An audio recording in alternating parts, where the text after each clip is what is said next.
ما خو په کالو سر تنخوا خو ډیر ښه ډیر لا تا په خرڅ ډیر زیات وکړه چاو خوړه ټول شپه ما په دې سودا ډیر مهرباني ډیر مهرباني ډیر مهرباني ډیر ښه اوس جعفر علي جعفر ته خواست کوم چې هغه راشي خپل ګلونه مونږ ته وډوړي دلته دا چې ما یو مزاحیه کلام لیکلی دی په جوارګر باندې حاجی ارشاد زما یو مشهور هغه به لارې چلو دا بس په چلو نو هغه هم د جواري کوله دا یې په هغه لیکلی دی چې مازدیګر نه سمه ودرېږي لارې مازدیګر نه سمه ودرېږي لارې زموږ ورور د ډېر شوقي د جوارې او ماسخوتن کې قرضدار یې ترې واخلي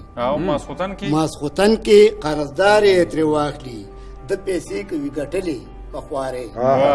او جوارګر سړی چې رور ته مې اواز کی جوارګر سړی چې رور ته مې اواز کی ویم چې غلی شمه دله په مارې جوارې نه چې د شپې ناوخته راشي جوارې نه چې د شپې ناوخته راشي ګرځي لوخو پسې بیا د تلکارې او یو مې زړه د جوارګر سړی نه موړ دی یو مې زړه د جوارګر سړی نه موړ دی بل مې بدی شي چې ښځه یې نسوارې او بعضې زنانه مخکې یو مې زړه د جوارګر سړی نه موړ دی بل مې بدی شي چې ښځه یې نسوارې او بعضې پکې نال دستخوشي اخلي بعضې پکې نال دستخوشي اخلي جوارګرو ته غړولي وي درې او نصیحت په جوارګرو اثر نکړي نصیحت په جوارګرو اثر نکړي که مور پلار شي ورته ستړې پزارې او ای جعفره جوارګرو لور نشي ای جعفره جوارګرو لور نشي رب دې وساته د دغه بیمارې ډېر زبردست د ماشومانو پاڼې لیکلي دي اختر ورځ ده نو دا پکې ووایو ارشاد چې ایک دونا دونا دو دونی چار ایک دونا دونا دو دونی چار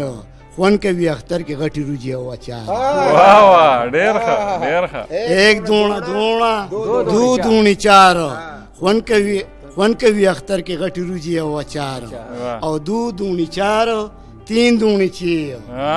دو دونی چارو تین دونی چیو یا چې د پخکړی وي د چی سره مینچی نو 4 دونی 8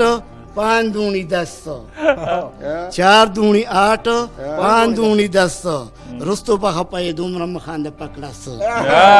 ډېر ښه نو 5 دونی 10 6 دونی 12 5 دونی 10 چی دونی 12 کار روزگار چې نه بس وړلې مې تیارا نو چی دونی 12 7 دونی 14 چی دونی 12 7 دونی 14 تا چې تعلیم نه کو اوس پټی کې واخراو دا او 7 دونی 14 8 دونی 16 8 دونی 16 9 دونی 18 شي د شپېتو سړی ریټایر شي د سرکار نو 9 دونی 18 10 دونه 20 بیا د دماغي ډاکټر ته خې په پیسه ډېر دا عادل صاحب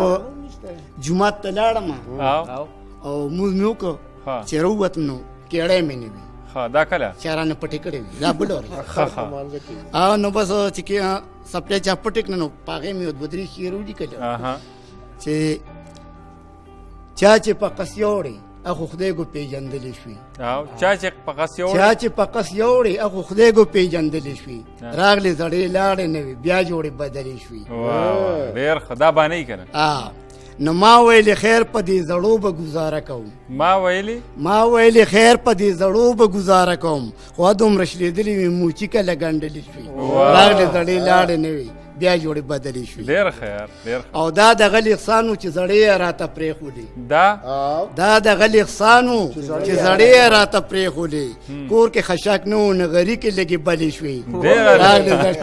لاړې نه وې بیا جوړې بدلې زه شوې. پیالې چې خو په پخښ وکړم. او شل کوره کروان کړي پردي یو به ودان نکړي خپل. شل کوره کروان کړي پردي یو به ودان نکړي خپل. نو دغه وخت را یاد راته یاره دا متلې شوې، راغلې زړې لاړې نه وې بیا جوړې بدلې شوې. ډېر ښه ډېر ښه او ډېرې وشلېدلې خو تر کوره پکې لاړم. ډېرې وشلېدلې ډېرې وشلېدلې خو تر کوره پکې لاړم. چورمې کړه ډېران ته خلکه جوړې ترې خزلې شوې، راغلې زړې لاړې نه وې بیا جوړې بدلې شوې. او غل چې سپلې یوړلې په دې کې به وخزما، غل چې سپلې یوړلې په دې کې به وخزما. دا د رب احسانو چې د نوې نه خو نوې شوې، راغلې زړې لاړې نه وې بیا جوړې بدلې شوې. او په دې خو وړه خکې بیا نو. او غله چې د سپلو دی د قلم په جبو ستایل، غله چې د سپلو دی د قلم په جبو ستایل، نو ځکه مشهور دی جعفر دا غزلې شوې، راغلې زړې لاړې نه وې بیا جوړې بدلې شوې. چا چې په قص یوړې اخو خدای ګو پیژندلې شوې، راغلې زړې لاړې نه وې بیا جوړې بدلې شوې. ډېر زبردست ډېره مهرباني. دا یو بل کلام دی. دا باورو خو یو لنډه شانتې دمه بالو او د مینه پس ملګرو بیا راځو چېرته ځئ.